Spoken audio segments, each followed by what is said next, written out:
Tes collègues s'agitent autour de toi, ils sont tous occupés, très occupés, hein. Ils donnent du cœur à l'ouvrage, tandis que toi, tu t'ennuies.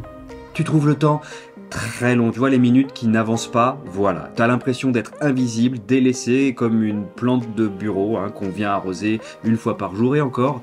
T'as même le temps d'aller sur YouTube et de taper la recherche « Je m'ennuie au travail ».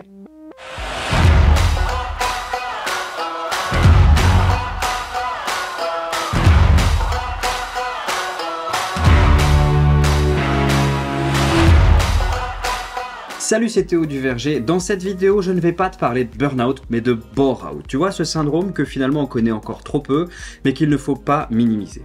Au boulot, les tâches qu'on t'apporte, elles te donnent pas de satisfaction, t'as pas été embauché pour ça, et donc tu manques cruellement de motivation, et là je te parle même pas d'épanouissement au travail, mais juste de travail. Avant, tu avais plus de responsabilités, certainement plus de sérieux, des missions intéressantes, et puis petit à petit, on t'a enlevé des tâches, on t'en a mis d'autres à la place que même le premier stagiaire venu serait capable de faire, et l'ennui commence à prendre place. Bienvenue dans le syndrome d'épuisement professionnel par l'ennui, ou dit autrement, bore-out. Le bore-out est à distinguer du burn-out. Il s'agit dans les deux cas d'un syndrome d'épuisement professionnel. Le burn-out est causé par un excès de travail, des dossiers s'accumulent sur ceux déjà présents, tandis que le bore-out est au contraire lié à une sous-exploitation des compétences du salarié. Mais c'est quoi ça? Attends. Lui, on lui donne moins de travail et il est encore pas content. Mais on est où là? Crois-le ou non, le travail, c'est la santé. Mais voilà, il faut trouver le juste équilibre entre trop de travail et pas assez. Parce que lorsqu'on n'a pas assez de travail, on se sent inutile en fait. On se sent dévalorisé et ça va jouer sur ton moral. Mais les causes et les conséquences, je t'en reparle plus loin dans la vidéo. Juste pour finir sur la comparaison burn-out et bore-out, c'est qu'ils ont tout de même des points communs. Ça se passe dans le milieu professionnel, et pour le bore-out, surtout en entreprise et dans le secteur tertiaire. Ce sont des souffrances reconnues. En juin 2020, la Cour d'appel de Paris a rendu un arrêt sans équivoque. Le bore-out est une forme de harcèlement moral, et il mérite pour ça d'être condamné. Et enfin, ces syndromes peuvent être liés, et il est possible de passer de l'un à l'autre, typiquement dans le cas où tu as été déclaré en burn-out, et donc pour avoir trop travaillé. Une charge de travail allégée sera demandée à ton retour, mais peut-être que tu ne supporteras pas ce nouveau rythme très lent. Est-ce que tu es dans un cas de bore-out ou est-ce que tu es simplement dans une période d'ennui passagère? Pour le savoir, je te présente ici 5 causes possibles du bore-out. L'absence ou le manque de travail. Peu de missions sont confiées aux salariés, il n'a régulièrement rien à faire durant ses heures de travail. Certains passent 2 heures dans les transports par jour et se retrouver coincés pendant 7 heures à ne rien faire, parfois même en plein milieu d'un open space, complètement ignoré par tous, invisible, pas terrible. Numéro 2, des tâches de travail ennuyeuses et répétitives. Le salarié effectue des tâches qui sont peu variées, ses journées se déroulent toujours exactement sur le même rythme, son travail est inintéressant. Ça peut être le cas, par exemple, pour des métiers en usine répétitifs, pour certains chauffeurs routiers, des conducteurs de transport en commun, les imprimeurs, les mécaniciens, etc. 3. La surqualification. Le salarié occupe un poste dont les fonctions ne correspondent pas du tout, ou plus, à ses compétences. Il manque de stimulation, généralement intellectuelle, son poste ne présente aucun challenge pour lui, donc toujours sur l'analogie des robots, notre cerveau n'est pas fait pour juste faire, il a besoin d'être stimulé, il a besoin d'y donner du sens, viser un objectif, l'atteindre et recevoir la reconnaissance et la gratification des autres. Tu sais, c'est la fameuse pyramide de Maslow sur nos besoins. Si tu fais toujours le même niveau de sudoku, tu vas finir par t'ennuyer. Vraiment, non, tu as besoin de passer au niveau supérieur, et au travail c'est pareil, tu as besoin d'évoluer. Alors pire, si on te rétrograde, là tu perds tout intérêt. 4.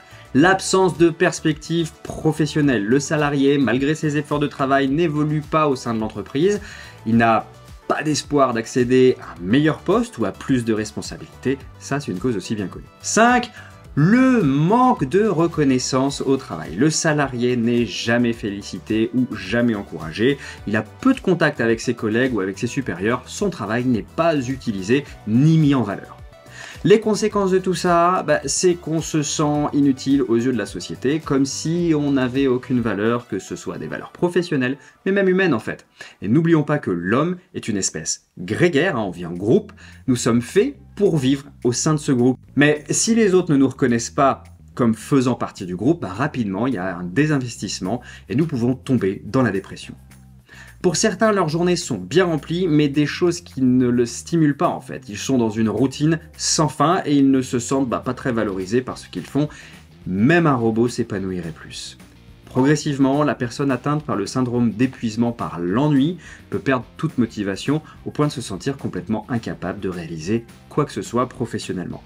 C'est alors que survient la dépression, car c'est une situation qui est humiliante et très difficile à supporter lorsqu'aucune issue ne se profile et que la personne se sent impuissante et enlisée. Malgré le peu d'activité, cela leur cause un épuisement moral, de la fatigue et des troubles du sommeil et une perte d'appétit. Tu voudrais agir, tu voudrais faire quelque chose pour te sortir de la situation, mais voilà, tu sais pas quoi faire.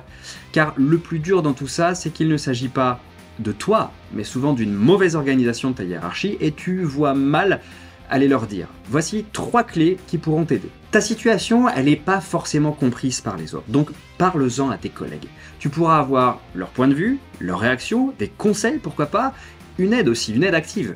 Et si tu penses que c'est pas possible, bien parle-en de manière transparente à ton manager, ou bien même à ton N+2. Les ressources humaines, les RH, peuvent aussi t'aider, et enfin, même si ça ne te paraît absolument pas évident, car on a tendance à s'isoler face aux difficultés professionnelles, tu peux aussi en parler à ton médecin du travail.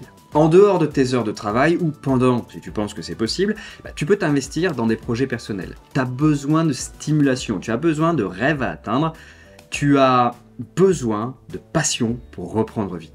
Voir du monde va te faire aussi le plus grand bien.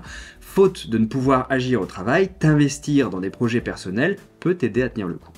Ceci dit, ça reste une solution temporaire, parce que l'ennui au travail, c'est pas une vie. Tu peux demander de changer de poste, voire même à quitter ton travail pour en trouver un autre. Parce que le problème ne vient pas de toi, pour le coup, mais bien de la situation. Alors, en la changeant, ça ne pourra qu'aller mieux. Je sais que sur le papier, c'est beaucoup plus simple que dans la réalité et qu'il va te falloir braver encore beaucoup d'obstacles, faire preuve de courage et oser agir pour te sortir de ces sables mouvants. Nous entendons beaucoup parler de burn-out, que les gens travaillent trop, ils s'épuisent, alors que nous nous ennuyons. Alors on hésite à en parler, on hésite à se plaindre parce qu'on ne se sent pas légitime de cette souffrance. Mais elle est bien vraie, bien réelle, et elle est reconnue, alors n'attendez plus pour prendre soin de vous. Cette vidéo t'a plu et tu as envie d'en savoir beaucoup plus sur le burn-out et surtout comment sortir de ce burn-out, eh bien je t'invite à cliquer sur le lien qui va se trouver juste là, sous la vidéo, et puis rejoindre la conférence en ligne, les 6 erreurs qui te gardent dans le burn-out. Et on verra dedans justement comment t'en sortir. Tu cliques sur le lien, je te retrouve de l'autre côté.